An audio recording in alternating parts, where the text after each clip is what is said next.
Örstutt myndskeið til skýringar á veikindaskráningum í Innu.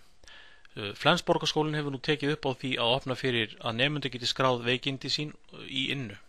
Einnig forráðamenn gerir það. Þegar nemandinn hefur lokað sig inn þá birtist honum þessi valmynd og hún er eins hjá forráðamannum. Hér neðst til hægri er þá komin tengill skrá veikindi. Ef nemandi eða forráðamaður smellir á þann tengil þá birtist honum þessi mynd hér. Hann getur hakað bara í veikindi í dag og skrifað athugasemd.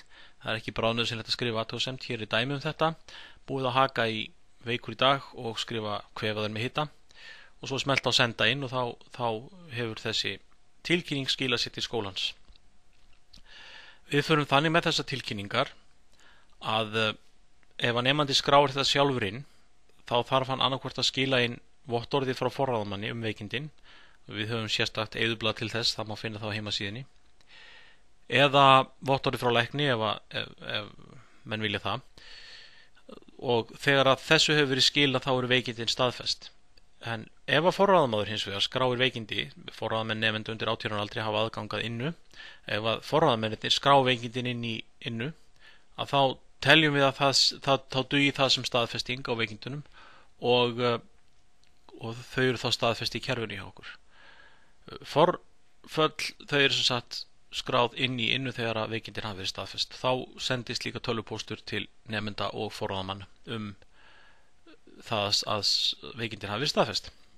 Og forföllin, þar að segja veikindaforföllin geta hækka mætingarhlutfall nemandans en reyndar ekki upp fyrir 92%. Þar að segja sé nemandi mikið frá eða mikið veikur að þá hækkar þetta mætingarhlutfall en aldrei upp fyrir 92% og ástæðin er svo að nemendur fá ekki mætingareiningu eða vantar í meir en 8% kennslustunda skólans eða réttar sagt 7,5%. Nú á sama hátt þá geta kennarar núna líka skráð sín forföllin í Innu og þá sendist tölvupóstur til nemenda að tíminn falli niður.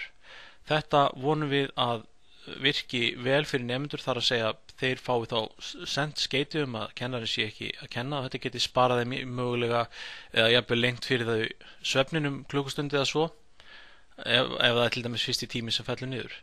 Til þess að þetta virki þá er mjög mikilvægt að nemendur sé með rétt netfang skráð í Innu og hafi mögulega, því við vitum að það byrja 90% nemenda eiga einhvers konar snjalltæki, snjallsíma, að séu þá búin að setja tölvupóstinu upp í símanum sínum og fái þá skilabúðin beint og sjá þetta strax. Við vonum að þetta skapi hagræði fyrir nemendur. Hér er dæmi, hér er aðgangur kennarans að þessu kerfi, þá ef hann er búin að lokka sig inn í kerfi og þá birtist honum þessi mynd ef hann smellur á skrá forföll. Og hér aftast er dálkurinn senda tölvupóst og þá þegar hann smellir á skrá forföll þá skilar þessi póstur sér til nemenda strax og þeir vita þetta. Vonandi þá aðstoðar eða hjálpar þetta myndbandi ykkur að átta ykkur betur á kerfinu.